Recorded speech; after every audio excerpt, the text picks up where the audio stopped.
Senhor Jesus, amigo, mestre, ampara-nos, protege-nos, a todos nós, neste planeta de provas e expiações. Ergue-nos, ajuda-nos a compreender as dificuldades e sermos cada vez mais fraternos, termos compaixão por aqueles que hoje choram por algumas perdas, por muitas perdas. Convido a todos que estão aqui, encarnados e desencarnados, para agradecer por tudo que nós temos, pela nossa vida, pela nossa saúde, por estarmos nesse momento no nosso Brasil, no nosso país, onde não existem guerras, conflitos. Que nós possamos, sabedores que somos, do nosso comprometimento nessa hora, neste momento, que nós possamos cada vez mais olhar para o próximo, termos compaixão, termos empatia, saudarmos, abraçarmos e sermos aqueles que levam a tua palavra, o teu evangelho, a tua doutrina. Protege-nos e ampara-nos, Pai. Guia-nos pela noite escura, para que nós consigamos ver o sol, o alvorecer do planeta de regeneração. Que assim seja. Desculpe mais uma vez, o tempo está feio lá fora, né? Necessário. Bom, nossa escolha refere-se ao dia de hoje, programação da República, né? Mas nós não vamos falar da parte política. Nós nos baseamos e dizemos sempre nós, porque nós nunca estamos sozinhos, né? A gente pensa que está sozinho. Ah, eu vim sozinho. Eu nasci sozinho, vamos dizer assim. Mas sempre Deus está, esteve e estará conosco em todos os momentos.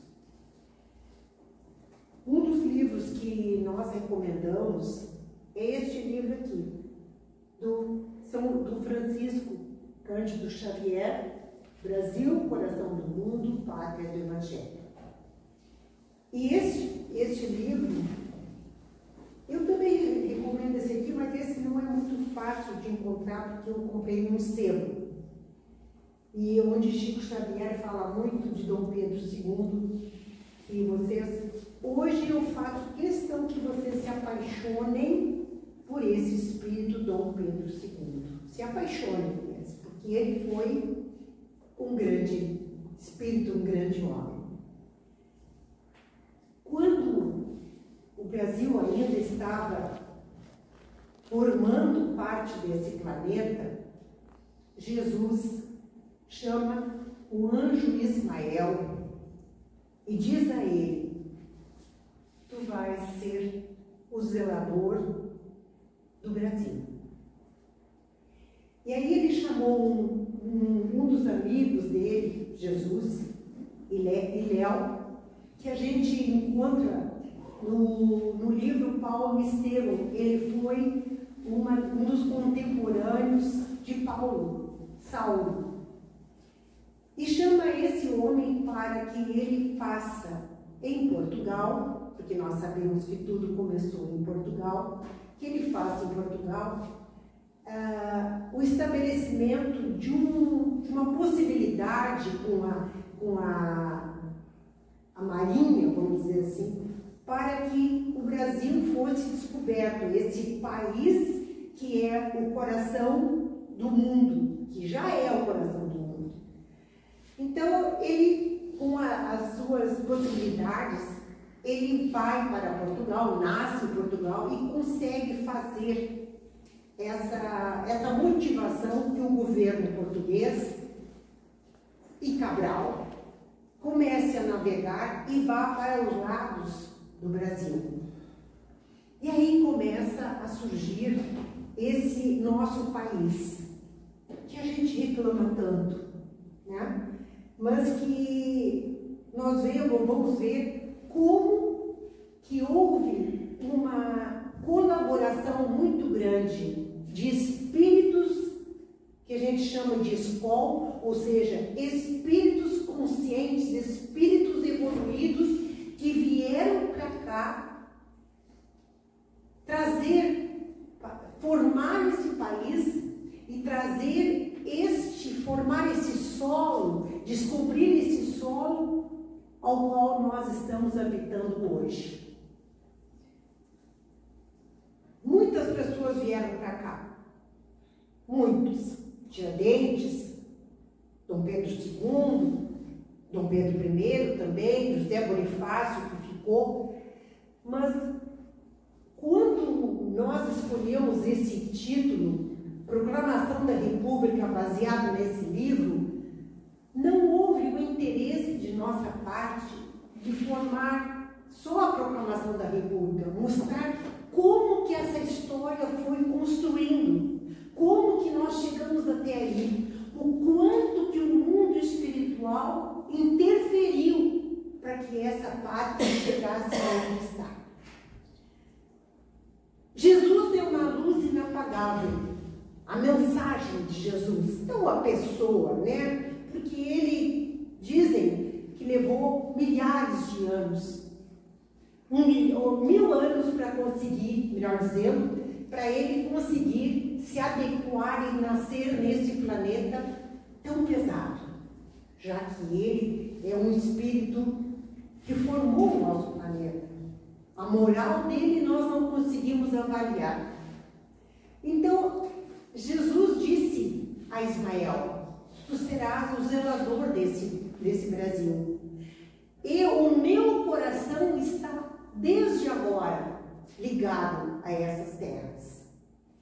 Então, Cabral vem para cá, descobre, e aí começam a vir degradados, começam a vir espíritos, pessoas que não tinham uma grande formação. Mas houve também o interesse dos franceses, dos ingleses, porque vocês sabem, e a gente, vamos dizer assim, de uma forma indireta, que o Brasil tem no subsolo muito mais riquezas do que em cima.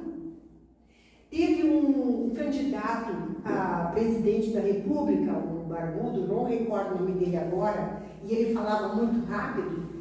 Ele dizia: as pessoas comentam que a riqueza do Brasil está nas florestas, está na floresta amazônica, está em cima. Não, não. O que o Brasil tem no seu subsolo é muito mais que a gente imagina. Então, essas ONGs, organizações não governamentais, sabem que a gente tem, conhecem, porque eles veem que a gente conhece de uma forma indireta pessoas que sabem que japoneses, chineses, eles conseguem entrar na Amazônia, através de outros países também, porque a nossa Amazônia não tem como manter a segurança que não consigam as pessoas entrar. Então, veio Cabral aqui e logo em seguida Ismael, sempre o Ismael estava observando, comandando, e fazendo com que não houvesse a possibilidade de outros países entrarem aqui e fundarem, vão colocar sua bandeira. Então, isso acontece. Se eu não seguir bem a linha histórica, também no livro não acontece, que às vezes eles falam da pessoa que nasceu e já estava na outra parte da história. Então, eu vou comentar com vocês o seguinte: os escravos. Num livro do Herculano Pires, que eu não recordo agora, diz que muitos escravos seriam aquelas pessoas da Europa, aquelas pessoas que foram governantes, aquelas pessoas que foram soberbas, orgulhosos, com pouca humildade, com muito conhecimento de ciência, mas que foram recambiados para cá, nasceram como africanos e vieram para cá. E houve um momento em que havia umas fazendas muito grandes, fazendas de café, mesmo o minério, que eles foram trazidos de uma forma indireta, sem quererem, foram escravizados, vieram da África para cá. Eram trazidos em navio negreiro, não eram respeitados, vinham no subsolo, não tinham direito a nada, eram escolhidos pelos dentes, pelo aspecto físico, como se fossem animais. Mas esse povo africano, assim como os indígenas e os portugueses, formaram a nossa nação.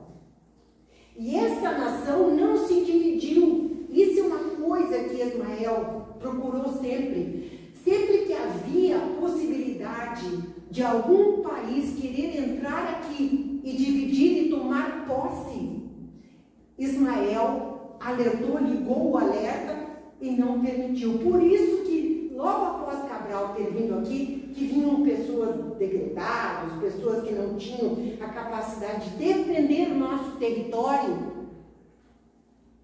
Ismael pediu que viessem algumas pessoas para implantar aqui o regime português, a nacionalidade, a dependência de Portugal. Mas aqui tinha os índios também. Outros que se destacaram, que foram também chamados. Então, para dizer assim, Ismael fazia uma reunião no mundo espiritual e dizia assim: nós vamos precisar olhar as florestas, descobrir as florestas, introduzir com o auxílio dos indígenas para descobrirmos as terras, os diamantes, entre aspas, e não seriam diamantes. E um dos que mais se destacaram foi o Fernão Dias. Ele gastou, olha só, toda a riqueza que ele tinha da família, procurando, através das entradas e bandeiras, assim, a gente estudou a história do Brasil, entrando e procurando difundir, pesquisar, colonizar o nosso Brasil. Então a gente vê assim que sempre houve homens que se destacaram, espíritos que foram conduzidos, que foram orientados por Jesus e indiretamente por Ismael. Mais adiante havia uma cobrança muito grande de impostos. E nós sabemos que esses impostos nos abatem a nossa possibilidade nos compromete, né? E aí surge o nome de um alferes, que é o Tiradentes. Esse Tiradentes, ele foi um inquisidor, inquisição que havia na Espanha numa certa época. E esse inquisidor foi chamado por Jesus para ele participar aqui no Brasil. Então vocês veem assim, esse livro ele mostra, não fala na sequência dos nascimentos, mas nos diz, nos informa a importância deste Brasil para o futuro. Não é o Brasil para antes. Como que a colonização, como que o encontro dessas terras como que Jesus já havia escolhido e como ele disse, o meu coração já está ligado a esse país. Esse país não será, mas ele já é o coração do mundo. Porque ele aqui será o celeiro da paz. Aí vocês poderiam perguntar assim, será que a Cida não se enganou? Não, gente. Se nós olharmos agora para a maneira como as pessoas estão conduzindo os seus países, como Israel, Hamas, Ucrânia, a União Soviética, a antiga União Soviética, a Rússia, outro, Irã, Iraque, Afeganistão, que não tem guerra, mas estão sempre com conflitos. Claro que nós temos os nossos conflitos, mas até essa formação, Ismael estava ouvindo Jesus e ele zelando sempre pelo nosso Brasil. Então esse homem que foi o inquisidor na época na Espanha, na época da Inquisição, ele foi chamado por Jesus para vir aqui e ser o alferes José Joaquim da Silva Xavier. Como os impostos, eu estava dizendo há pouco, eram exacerbados, a população, a elite brasileira se revoltou e formou um grupo. E esse grupo foi descoberto e essas pessoas foram presas e ficaram 4 anos presos. O único que não teve a sua prisão comutada, a sua sentença comutada foi ele, Tiradentes. Os outros foram para colônias isoladas na África. E ele teve essa possibilidade de resgatar. Foi essa a proposta de Jesus. Foi essa a proposta que Ismael passou, pelo que Jesus pediu. Para que ele resgatasse aquele momento de tantas dificuldades, de tantos equívocos, de tantos erros, equívocos, que ele teve no momento passado. Então ele veio. Mas os amigos espirituais, diz no livro, envolveram-no durante o momento da sentença, do enforcamento, e impediram que ele visse o esquartejamento. Quando ele chega no mundo espiritual, ele é recebido por amigos que dizem como ele venceu, como ele conseguiu vencer. Mais adiante nós temos que chega Dom João VI. E aí Dom João VI, eu vou ler, eu não gosto de ler, mas só para vocês verem o que ele nos trouxe. Dom João VI veio para cá e nos trouxe a Faculdade de Medicina, biblioteca. Foi ele que trouxe também a Biblioteca Nacional. Ele trouxe para o país, deslocou o reinado de Portugal e trouxe para cá. Então, o Brasil começou a ser importante, começou a ser visto. E visto por aqueles que gostariam de participar aqui, mas sempre Ismael atento. Dom João VI vai embora de uma hora para outra, deixa Dom Pedro I aqui. Mas Dom Pedro I não foi aquele governante que a gente poderia dizer assim, fez um reinado muito marcante, muito bom. Foi um rei também que trouxe para nós a independência. Mas essa independência, vocês verem, olhem só, o Ismael sugere, mentalmente, quer dizer, os amigos espirituais sugerem que Dom Pedro I faça uma viagem. E quando ele está vindo do Rio de Janeiro para São Paulo, vai ao encontro dele um mensageiro. E aí, aqui no livro diz assim, um mensageiro que estava intuído por um outro espírito de escola. Então, nada aconteceu por acaso. Entende? Isso que é bom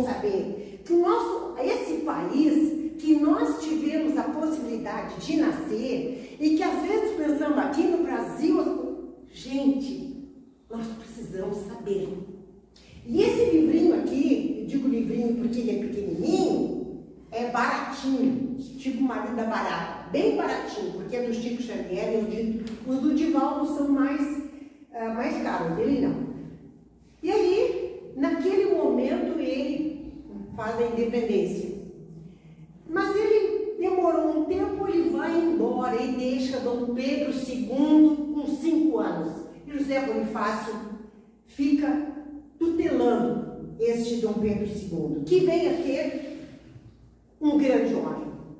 Não é um homem que a gente pudesse imaginar pela corpulência, mas é aquela pessoa que marcou. Mas quem foi Dom Pedro II? Sabe quem foi? Longinos é o nome. Jesus chama Longinos, então vocês veem como a coisa vai para cá e para lá. Chama Longinos e diz assim: Longinos, eu preciso que tu sejas um governante. Tu vais administrar uma pátria até os teus 50 anos. As pessoas vão te virar as costas. Tu procuras fazer tudo que é possível sem derramar uma gota de sangue. Aí vocês vão dizer assim, mas e a guerra do Paraguai? Espera um pouquinho. E aí Longinos se comprometeu. Agora, quem foi Longinos? Longinos dizem que foi aquele homem, aquele soldado que espetou a lança no coração de Jesus. Então, gente, Longinos veio como Dom Pedro II. Mas ele não vem sozinho. O tempo todo ele é instruído, envolvido pelos amigos espirituais para que ele consiga cumprir a missão dele.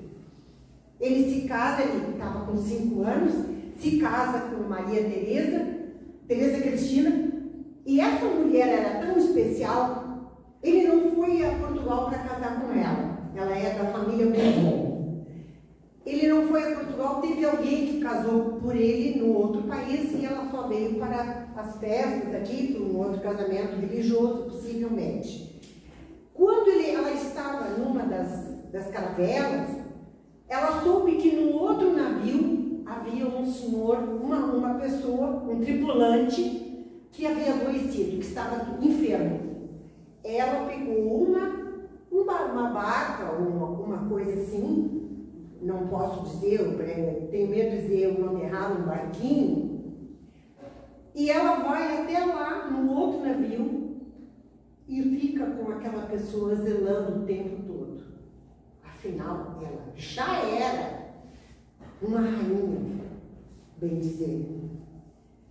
Durante todo o tempo que ela agiu, ela foi esposa, ela sempre cuidou para não interferir na vida dele como rei. E agora eu vou ler para vocês quem foi Dom Pedro II, o que ele fez por nós, pelo Brasil, em 50 anos. Ele, um homem íntegro, primeira coisa, obedecia à Constituição. Ao assumir o governo, nos 2 primeiros dias, respeito à Constituição. Mas tem mais coisas e vocês me dão licença de ler. Desenvolveu as ciências, as artes, o comércio e a indústria de modo geral. Combateu tenazmente o tráfico de escravos com penas severas, em contrapartida àqueles que não queriam, apesar dos outros que não queriam. Sereno, justo, honrado, virtuoso, amante da felicidade dos seus súditos. Quando ele tinha despesas pessoais, ele pagava com o seu dinheiro, com o seu salário.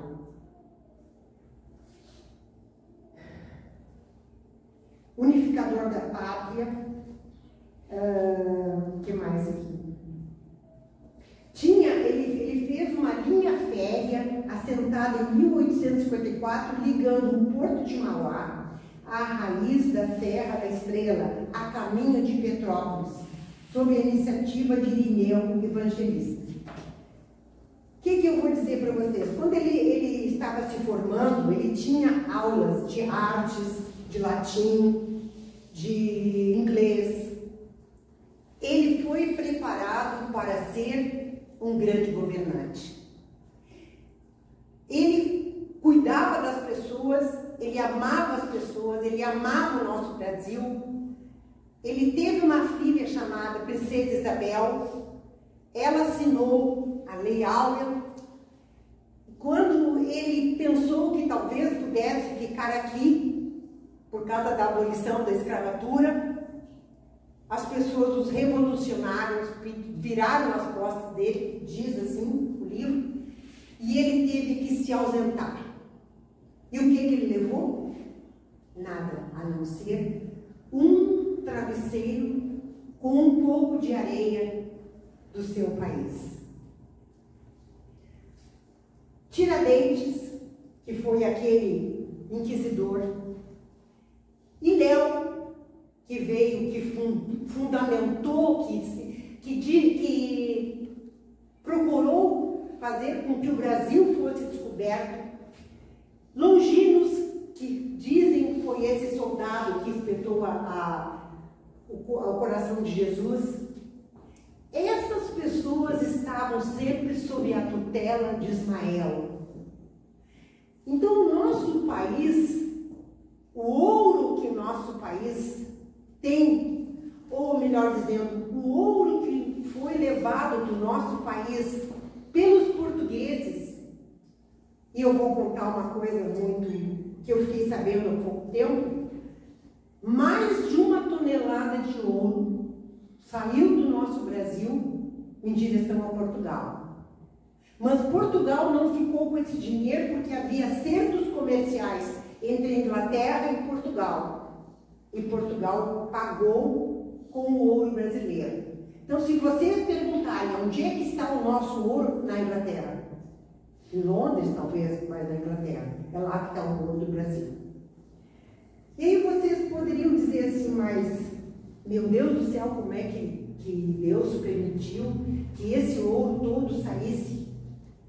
Porque o ouro, assim como Fernão Dias, aquele bandeirante que perdeu toda a riqueza, o tesouro da sua família em prol das bandeiras, em prol de descobrir e de penetrar no nosso sertão, na nossa Amazônia, nas nossas florestas, havia também, junto com eles, um interesse de uma intuição que os amigos espirituais que Ismael sempre deu em prol da futura pátria. O Brasil não será, ele é, que eu estava dizendo antes, que nós estávamos dizendo antes, a pátria do Evangelho. Aqui se fundamentará, aqui será o país que irá receber quando os outros países não conseguirem se harmonizar, nós iremos receber. Geraldinho, que é um homem muito amigo de Chico Xavier, sempre fala em algumas lives que o Brasil vai acolher pessoas de outros países. Isso você já deve ter ouvido, que nós vamos acolher. E que a gente tem que pensar, nós pensamos como espíritas, o que nós vamos levar desse país? O amor, a natureza, aquilo que a gente pode levar no nosso coração, na nossa mente, na nossa retina.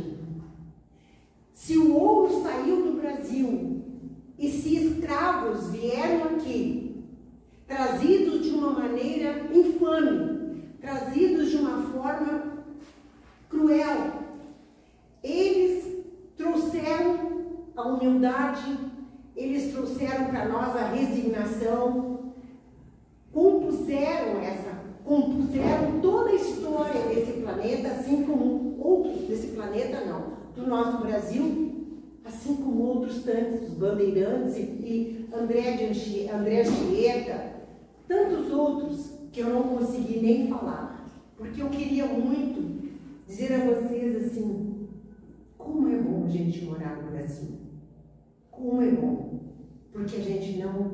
Claro que vocês vão dizer assim, mas tu não ouve notícia, tu não liga a televisão? Ouço. Mas a gente sabe que as coisas que estão... Eu acho que nós não sabemos.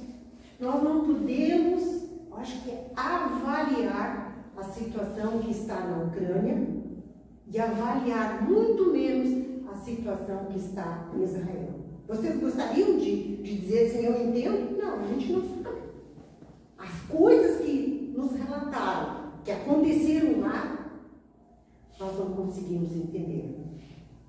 Aí a gente ainda se questiona assim, mas por que Deus permitiu certas coisas? Todos nós nos comprometemos. Aquelas pessoas que são e que foram governantes, que são governantes, e que não estão sabendo honrar com o seu trabalho, como diz Jesus no livro, porque Ismael pergunta, como Deus Jesus, que isso é possível, como é que isso é permitido? Ele disse, cada um com o seu patrimônio, a sua herança, a sua dificuldade, os seus depoimentos. Então, se eu tenho um grande conhecimento, eu tenho muito mais condições de avaliar as coisas erradas que eu fiz, muito mais compromisso. Então, nós aqui somos felizes por estarmos nesse planeta, mas mais ainda por estarmos no Brasil, que Jesus disse, desde já, o Brasil está ligado a mim pelo coração.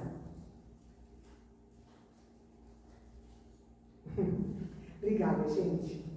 E mais uma vez, desculpa por ter chegado tão atrasado, mas na chuva. Obrigada, gente. Muito, muito, muito, muito, muito obrigada. Eu agradeço muito aos meus anjos da guarda, aos meus amigos espirituais que permitiram que eu chegasse aqui. Porque na estrada eu fiquei muito tensa. Muito obrigada pelo teu amparo, pelo teu amor, Jesus amigo. Obrigada pelo nosso país. Obrigado por essa casa maravilhosa, sob a tutela de Bezerra de Menezes.